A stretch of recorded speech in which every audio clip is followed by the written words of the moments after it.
Okay.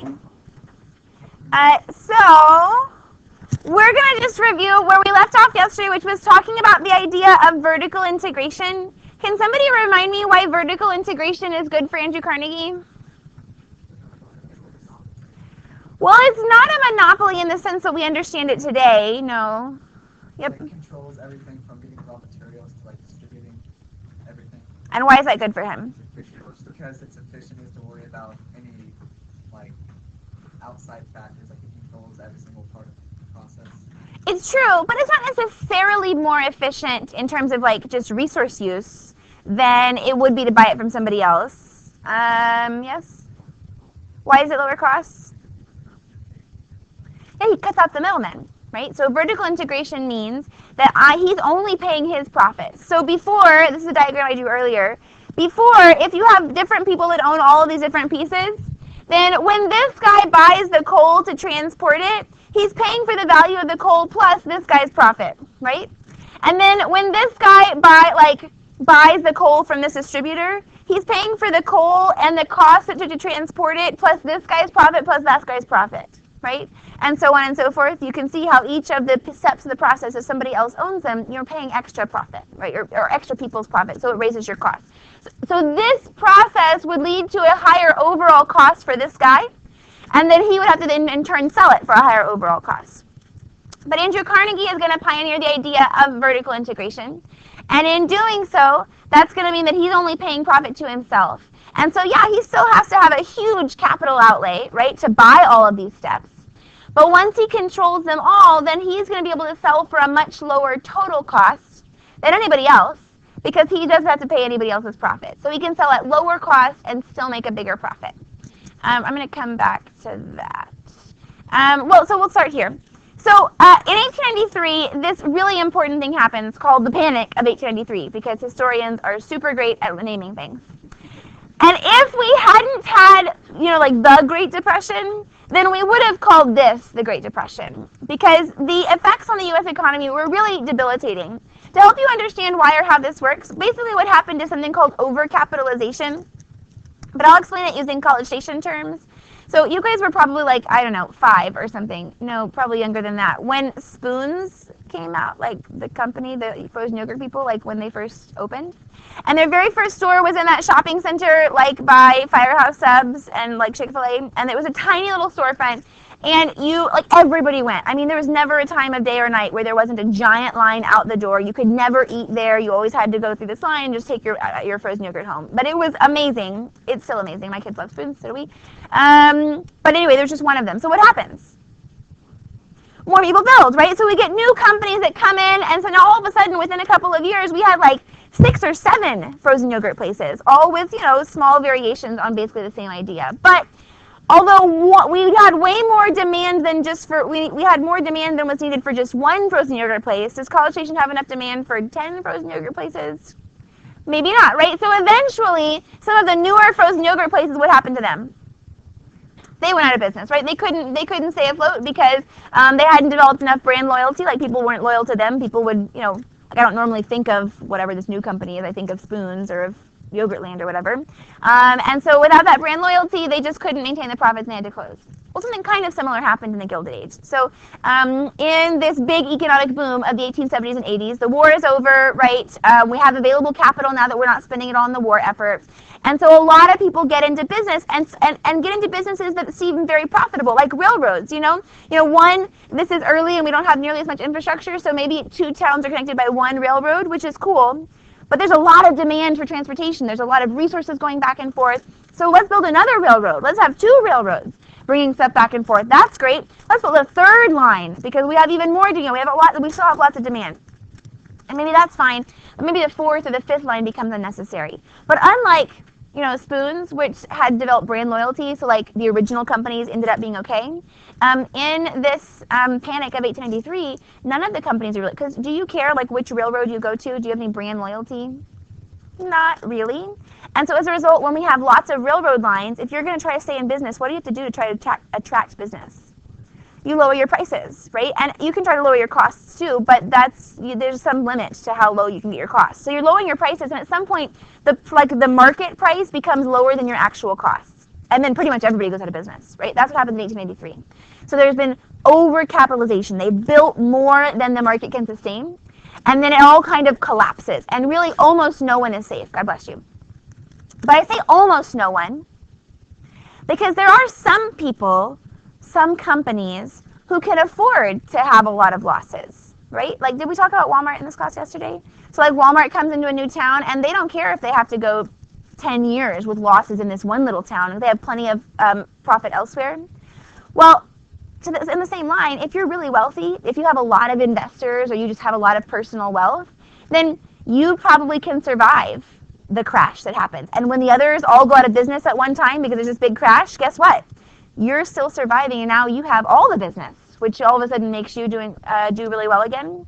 And on top of that, what do you think people did? If I'm the last man standing, I'm the only railroad company that managed to survive this big panic, what am I going to do? All the others went out of business. I'm going to, I'll raise my prices, and I'm going to buy their stuff.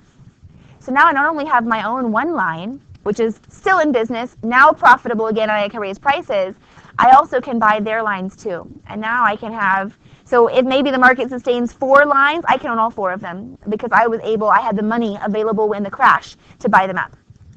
And so the Panic of 1893 is going to encourage increased consolidation, right? We had big businesses before, but now we have really big businesses because the people who could survive bought up all of their competition who didn't survive in this big panic. And that means the people who are left are way more powerful even than they were before. So this question of wealth consolidation and power consolidation becomes an even bigger deal after 1893. So other things happen in 1883 that are more social. We'll get to them later, but just for you to like have reference, one of the biggest events is something called Coxey's Army. It's this group of like poor Western and Midwestern people, some of them farmers, some of them workers, and they are all destitute. They have lost their jobs, they've lost their livelihoods in this panic of 1893, and they march on Washington, D.C., and they basically beg Washington, the government, to like create programs to create jobs for them. Like build a railroad, build something, we'll work for you, we need money, you've got to provide for us. The government at that time rejects them, says, forget you, go home. But it's an interesting precursor to what will eventually come down later when we get to the real Great Depression or whatever. But anyway, so for now, just think about 1893 and this like consolidation of wealth. One of the people who took the best advantage of this panic of 1893 is Andrew Carnegie himself. So Carnegie is the guy in charge of which industry? Steel, and his company is called U.S. Steel. And remember I told you how fast the U.S. economy grows, that we're going to eventually overtake the productivity of Britain and Germany together? Well, U.S. Steel, one single company owned by one single person, in the year 1901 produced more steel than the entire nation of Great Britain, just this one company. And so one of my favorite stories about Andrew Carnegie, so he gets a little older, and there's some rumor that maybe he's ready to give up working, that he wants to go on and to focus on his philanthropy or whatever. And so this other guy, really rich guy named J.P. Morgan, what's J.P. Morgan famous for? Banking, right? So Carnegie gets his wealth through steel. J.P. Morgan gets his wealth through banking. So he started out with a lot of money and then kind of like invested in banks and gave loans and made profits and so on. Anyway, he's a banker. So J.P. Morgan is interested in buying Carnegie Steel. He can break it up into a few slightly smaller companies and make a killing, you know? And so he sends a courier across town to Andrew Carnegie, this like kid on a bike basically, and sends across town with a message that says basically, I want to buy your business. What's the price? And Carnegie is kind of full of himself, which I would be too if I owned Carnegie, you know, U.S. Steel or whatever. So Carnegie is sort of dismissive, and he literally tears off a scrap of an envelope, like the flap of an envelope, and he scribbles this number on it, which he thought was ridiculous. Like, J.P. Morgan doesn't really know what he's getting into. This is, I'm in charge of my company. He writes $480 million. Like, he writes the number, 4800000. You know? That's $480 million in 1900, by the way, just so we're clear. Anyway, and he sends it with a courier, like, pshaw. Well, the courier gets back to J.P. Morgan. You know what J.P. Morgan does? He literally writes a check, like an actual check, for $480 million. Which, if you're curious, in today's money is worth about $13.6 billion. So it would be like somebody just writing a check for $13.6 billion with a B dollars. So if you're wondering how wealthy the wealthy people were, really wealthy. Okay. Anyway, so that's Carnegie. Let's back up a little bit and talk about some of the other innovations that existed. So, we talked about the technology that's rising here, and I just wanted to mention a few of these for you. We're not going to talk about them in detail, but the telegraph is going to continue to be perfected and used. That was invented by Samuel Morse. Quick question. Oh, yeah. Well, I mean, it took them, it wasn't just that one tiny exchange because they have to like sign a whole bunch of legal papers. But yes, that's how the purchase was begun, for sure. Because Carnegie gets the money back and it's like, oh, okay. And then they start the process. But anyway, okay, so the telegraph is going to be sort of refined. And then pretty quickly we're going to have Alexander Graham Bell and the telephone, which is a really big deal because it's kind of cool that you can send messages instantaneously across long distances. That's the telegraph, you know. But to hear someone's actual voice and not have to have some sort of special skill to be able to like translate Morse code, but just to hear their voice and know what they mean, that's huge. And then, like, cameras existed before the Gilded Age, right? So we know that Matthew Brady takes photographs during the Civil War, for example. But they're huge and bulky and pretty inefficient, and, like, almost nobody can use them. But Kodak is going to invent a handheld camera that everybody can have, which you might think is not that important, except for that we now get photographs of, and really just images, of people and places we would have never really had images of before, right? Like, nobody's painting portraits of, like, the lives of, you know, like, commoners, you know? But an interested journalist might take their camera into the poor section of the city and take pictures then. And all of a sudden now we have a different perspective on what's happening. And those images can be placed in newspapers, whereas previously all we had to rely on in terms of, generally speaking, in terms of what we could see from across the world were still some artists' sketches. Now we can see actually what's happening. And, you know, it sounds like silly because we're used to seeing actually what's happening all the time. But if you could just imagine going from having to trust somebody else's drawing, which you know are never quite as detailed or as lifelike as you might imagine, to seeing a real photograph, a real picture of these things. It really changes, it makes the world feel a lot smaller, a lot faster. And then, of course, there's like Edison, and he has a whole bunch of inventions. As you know, like the phonograph is one, yay music, or whatever. But the incandescent bulb is probably, the light bulb is probably his most famous invention. And it's important for reasons you probably haven't thought about. So he doesn't really invent the light bulb. Some other people had figured out a way to use electricity to, like, make an enclosed space glow. But it wasn't practical. You couldn't, like, move them around or install them, or like they would last very long. And so Edison really figured out how to, he finds a filament that will burn for a long time without burning out. And he figures out a new way to connect his bulbs to electricity that allows them to be turned on and off fairly easily and allows them to be moved and rearranged, reconfigured pretty easily. And again, you might not understand why this is important because, like, you've had electricity and light bulbs your whole life, but just imagine, without electricity and a light bulb, how do you see when it's dark? Night vision goggles doesn't exist yet. Candles and oil lamps, right? And like oil lamps had advanced a bit, you know, but they're still smoky, and oil is a bit expensive, and they're not that portable and pretty dangerous, actually. So oil lamps aren't perfect. So most people, when the sun went down, just went to bed. You just had to be done when the sun went down because, you know, how many candles are you going to have out and how expensive that is? Only the wealthy could really afford that. But as we begin, first of all, to bring down the price of oil, which we'll talk about in a minute, and then when we see this boom of electricity, because electricity in the beginning is pretty cheap, all of a sudden, people can be outdoors after dark. We can have street lights.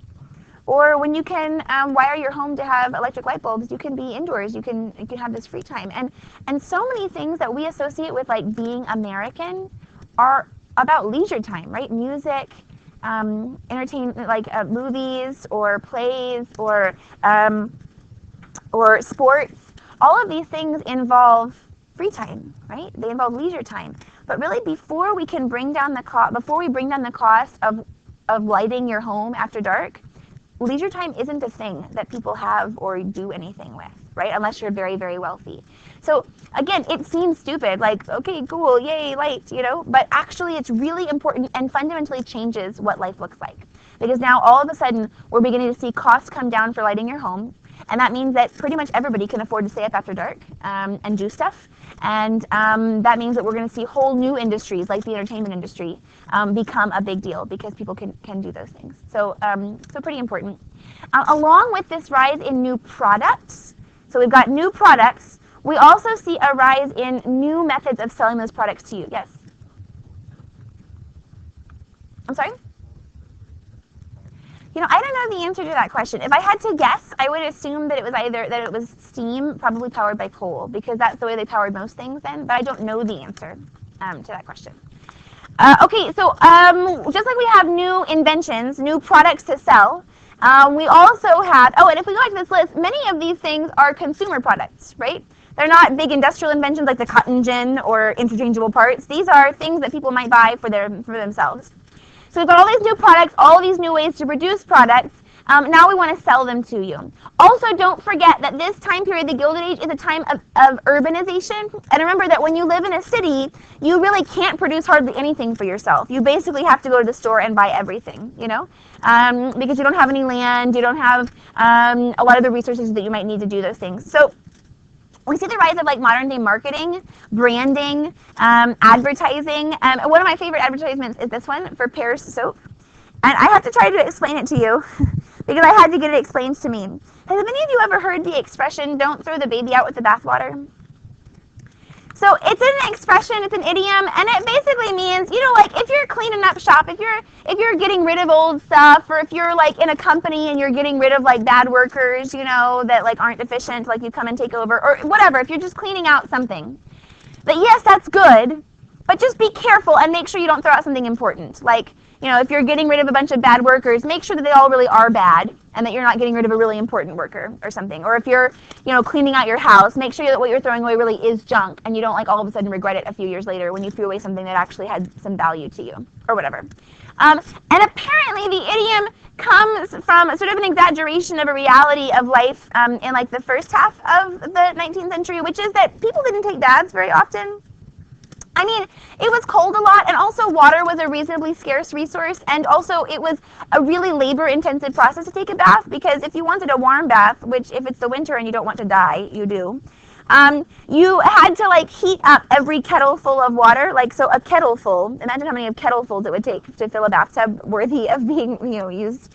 So to heat up every kettle fill like individually, and there's this big bath, and it's like really complicated to like, you know, empty the bath and start all over again. And so generally speaking, the whole family would bathe in the same, like, bath water.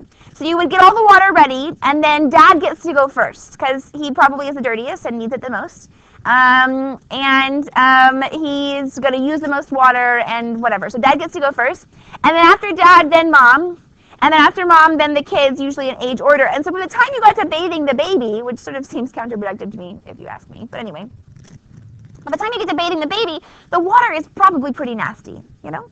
And so there was like apparently like a joke that if you didn't, you know, pay attention, you could lose your baby. Like the baby would be, you know, hidden in the water that was so dirty. Probably also drowning. But anyway, like, and so don't throw the baby out the bathwater, right? Like don't forget to take the baby out before you go throw that like nasty black water out into the water or into the fields. So apparently, this is a very famous advertisement, and apparently they're trying to suggest that if you don't use Pears soap, that your family will be so dirty that you will lose your baby in the bathwater, and the poor baby will get thrown out. I don't know. But apparently, no, he's just crying. But apparently this was a very compelling advertisement that caused a lot of people to buy Pears soap. Maybe out of terror. I don't know. It's a sponge. So anyway,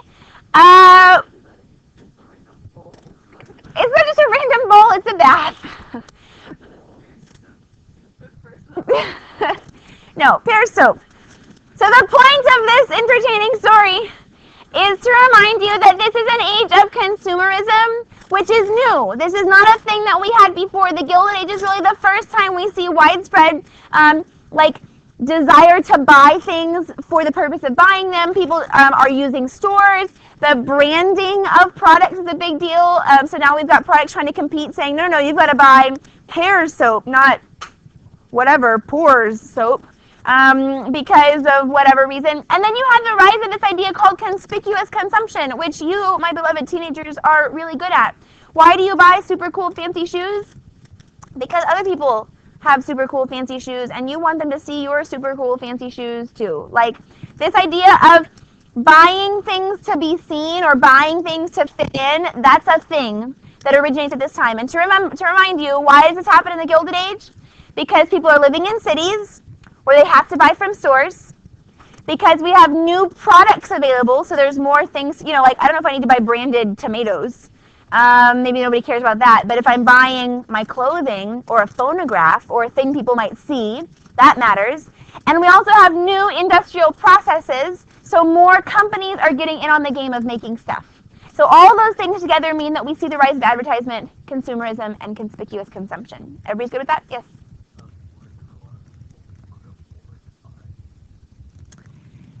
Yes, but not everybody. You're correct to think about, but what about all those, poor factory workers? Are they buying stuff? Well, they are buying soap. And they're trying to decide, am I going to buy Pear soap or this soap? But there are also luxury items, like the phonograph. No poor family is buying a phonograph, but other people are. And there is a very small middle class that exists at this time, right? So if we have factories and workers, well, there's factory owners, but are they there at the factory managing things all day? No, so there's a managerial class that is rising at this time, so it's sort of a small middle class. They could afford some of those things. And then, of course, the wealthy. So you're right to think about the poor, but there are a large number of people who are participating in all of this. Okay, so a few of you yesterday I heard some confusion about this phrase robber barons, so I wanted to show you the picture where the phrase originated. So I'm going to show you, this is the full picture, we're going to look back at it, but this is a little inset, right? So the little inset looks like this. I'll turn the lights off so you can see a little better.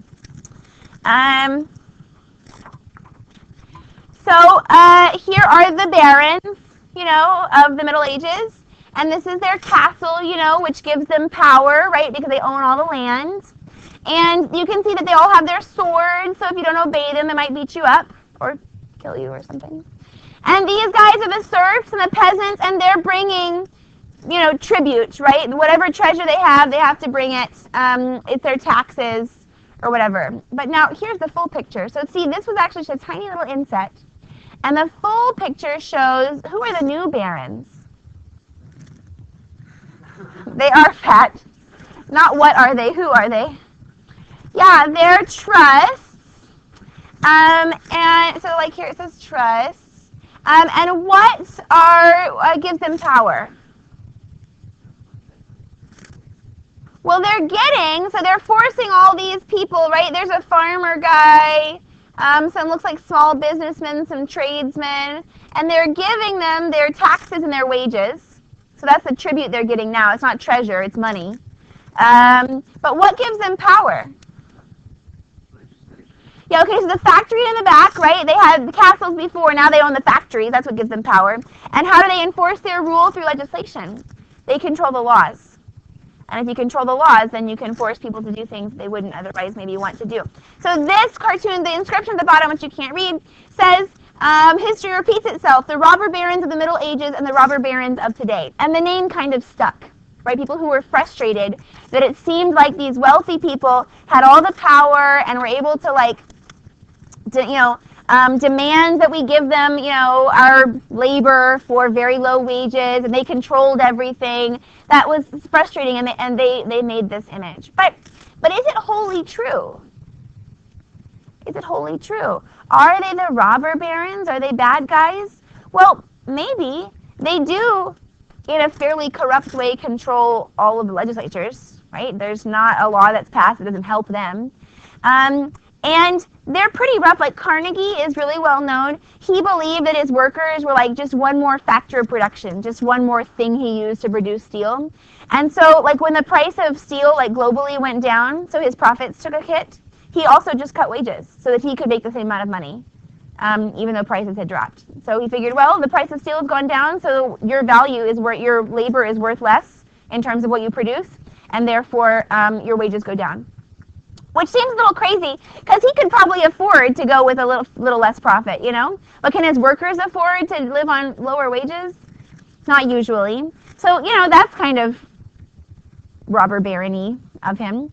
And we know that many of these big industrial giants are going to work really hard to break up unions, right? They do everything in their power to get rid of unions. They'll fire any workers they find that are trying to organize union action. So that's pretty robber barony of them, right? But, did you have a question, I think? Yeah, I mean, if he didn't care about his workers, why did he, like, donate a lot of money to different... We'll talk about it. So, but on the other hand, Andrew Carnegie does donate a lot of money to a lot of different things, right? There's one cartoon. Carnegie, in fact, donates almost all of his money. So he really believed that his children should kind of work their way up. And it's a little bit like the Donald Trump joke, you know, like where he says he got a small loan of $1 million. So I'm not telling you Carnegie didn't like give a fair amount of wealth to his children, but nothing like what he had. He doesn't divide his wealth among his children. He gives them what he thinks is sufficient for a nest egg, and then he gives all the rest away. He donated an organ to, like a pipe organ, to basically every church that existed in the country at the time, because everyone would write to him asking for an organ. They're really expensive, but like big deals for churches. And he would donate those. He donated to libraries. It was one of his favorite things to do. So he would give big endowments to start new libraries in communities all over the country. Carnegie Hall, right? So he supported music in a big way, and the arts. Carnegie Mellon University, he's a big supporter of education, trying to encourage better education that will be more widely available. So he is incredibly generous. And many of the other big businessmen are also generous. None of them nearly as visibly as Carnegie, but many of them, you know, are giving donations here and there, and they're going to support this thing, and they're going to sponsor this thing. Like that's pretty common. And quite frankly, you know, they're well poised to do that. And Carnegie, of course, helps to reduce the price of steel overall, right? You know, like he does some pretty shady business practices, like the time I told you about yesterday, right, with the steel and the competitor and the method. So some shady business practices, but you know, he does lower the price of steel, which helps everybody else. And like here's, we'll talk more about Rockefeller in a minute, but this is the price of oil over time. And so in the time that Rockefeller is working, yeah, he has a crazy strong monopoly. At some point, like Rockefeller, his company, Standard Oil, controls something like 85% of all the oil in the country. Like this one guy and his one company. And that's crazy and a lot of power, but also he allows the prices to fall, right? It's more efficient to have one big holding area than 5, and so by consolidating and having just one company, he actually is able to lower costs, and the price drops. And we know that lower oil prices are good for everybody, good for businesses, good for families trying to heat their homes. It's good across the board. So there's all of that. And then like if the economy grows, fundamentally it's good for everybody, right? Maybe not immediately, but isn't America as a whole, like we're not all wealthy, but aren't we better off for the economic growth that happened as a result of the work of these big business people? So some people argue that they ought to not be called robber barons, but captains of industry, right? These are like visionary leaders who have helped to build our economy, and we should really revere them as such. And of course, Carnegie sees himself as a captain of industry, and he has this philosophy called the gospel of wealth. And he writes this big paper about it. And he proposes this thing. So it's called the gospel. It has a little bit of religious undertones and definitely big moral undertones. He says, listen, why do the wealthy people have their money? Is it luck? No. He says, God gave the wealthy people their money. God gave them their money not just because like he was this for funsies, but because they deserve it. The wealthy are the smartest. They're the wisest. They're the best. They have the best aptitude, and so God gave it to them to be good stewards. So that's a little bit of self-aggrandizement, you know. But then it goes on, because he says, so therefore, if God has given us this wealth because we're so wise and good and whatever, then we, the wealthy, have an obligation to use our wealth to make our community better. Now, that's different from the social Darwinism, right? Because social Darwinism says, don't give away your money, right? You got it, the strongest or the fittest, you know, that they survive, and you get to keep it, enjoy it, congratulations. But that's not what Carnegie says. He says, no. We have the wealth, and we have to use it to help society. But he does not believe in handouts. Because should I be giving wealth to a person who doesn't deserve it? Oh, no. So don't feed the starving widow and her children. No. Don't raise wages for your workers. No. But building a library where the very brightest of the poor might go and educate themselves and someday rise to power just like Carnegie did. That would be valuable. Building, great halls to feature, the arts. That helps to elevate society, gives everybody a taste, helps more people to experience these very important cultural achievements. That's good for society. Building universities and schools, that's good for society. So Carnegie believes that the wealthy are supposed to use their wealth not to give as handouts, but to elevate society. And that then, the idea is that God's going to take care of it and the good are going to rise up. If you're worthy, you will eventually achieve some wealth yourself. And if you're not, well, then you were just always meant to be a peon, a cog in the machine that helps us all to advance as we go on. So that's the gospel of wealth, right? Fifth period had to correct me. It's apparently Spider-Man who says, with great power comes great responsibility. I don't remember, but Nate's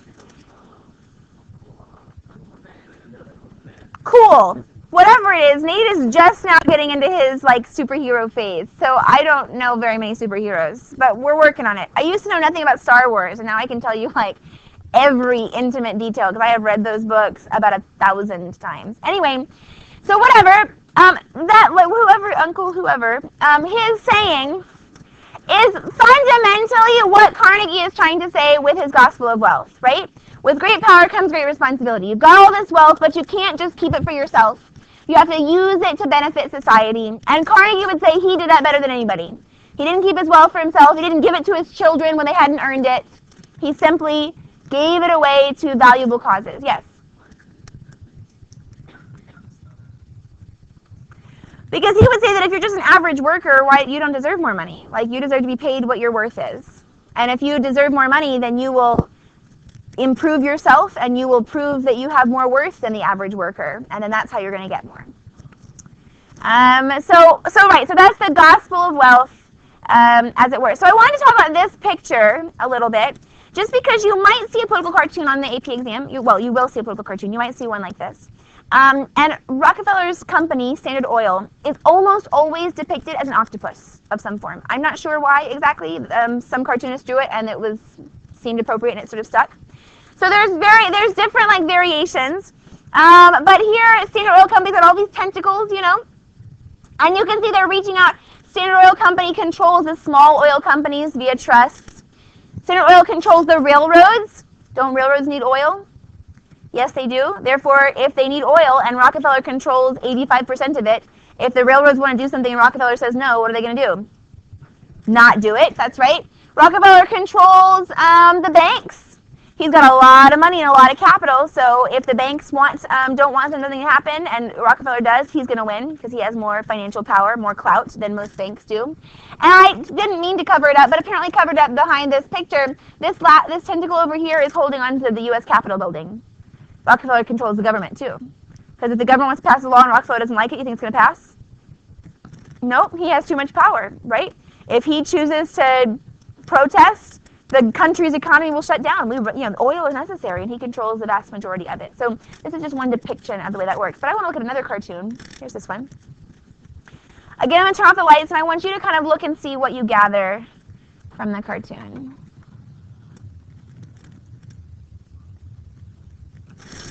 I use my little magic paper to see if I can help you read some of the smaller words. That's interesting.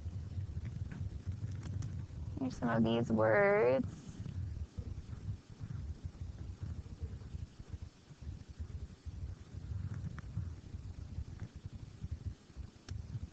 Here's what they look like down there. Here's these guys.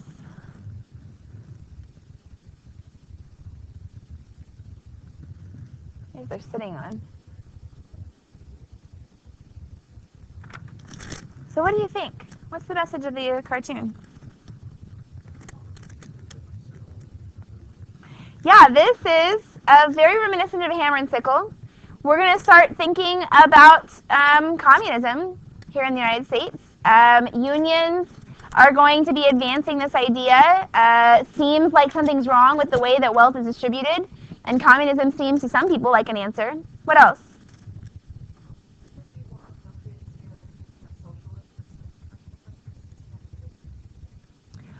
Well, socialism is an economic idea, and communism is a political idea that advances socialism. So yes to both, right? Like they care about it because of the economic reasons, but the only way to like create socialism is to have a government enforce it, which becomes communism. But you're not wrong. You're right to think about socialism. What else? Yeah, so the waves of hard times are coming, and who's being affected? The poor, the workers. Why aren't the wealthy people being affected by hard times? Because the workers are lifting them up. The workers are literally buoying them, keeping them afloat as hard times come up. So the workers are going to get, swept away, and these guys are going to be fine. And how are the workers holding them up?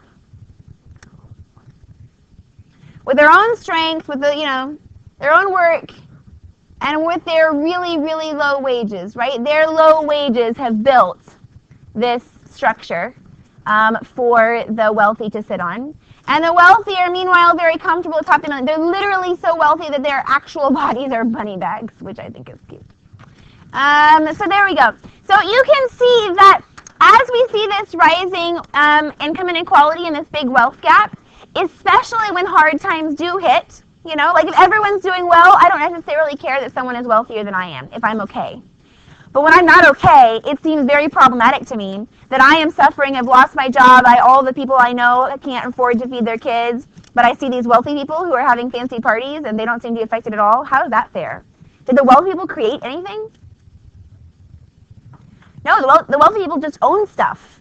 I'm the one who works in the factory and creates the thing that they sell. They just happen to own the factory. So it's like, why are they so much better than me that they had more money than me 10 years ago and now they get to be in charge?